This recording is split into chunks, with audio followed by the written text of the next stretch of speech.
அரிசி மாவு வச்சுட்டு வெஜிடபிள் அடை செய்யலாங்களா. அதுக்கு முதல்ல தேவையான அளவு வந்துட்டு அரிசி மாவு எடுத்துக்கோங்க. இது கூட உப்பு, சில்லி ஃப்ளேக்ஸ், தென் வந்து சீரகம். நான் என்னென்ன வெஜிடபிள்ஸ் எடுத்துருக்கேன்னா கேரட்டு, சொரக்காய், இஞ்சி துருவி போட்டிருக்கேன். இது எல்லாமே துருவிட்டு சின்ன பெரிய வெங்காயத்தினால ஸ்லைஸாக கட் பண்ணி அதில் ஆட் பண்ணிக்கோங்க. பச்சை மிளகாய் நீங்கள் ஆட் பண்ணிக்கலாம். நான் ஆட் பண்ணல, பேபி கொடுக்குறதுனால டேரெக்டாக சில்லி ஃப்ளேக்ஸ் ஆட் பண்ணியிருக்கேன்.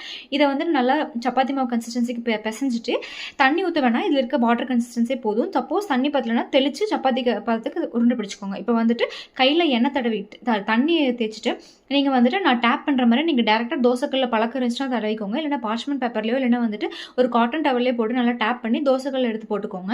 எடுத்து போட்டுட்டு மேலே வந்து பட்டரோ இல்லாட்டி எண்ணெயோ ஆயிலோ எண்ணெயோ அப்ளை பண்ணிவிட்டு 2 பக்கம் திருப்பி போட்டு எடுத்திங்கன்னா செம்ம சூப்பரான வெஜிடபிள்ஸ் அடை ரெடி ஆயிரும். இது நீங்கள் வந்து வெஜிடபிள்ஸ் சாப்பிடாத பேபிக்கெலாம் நீங்கள் கண்டிப்பாக இதை ட்ரை பண்ணி பார்க்கலாம்.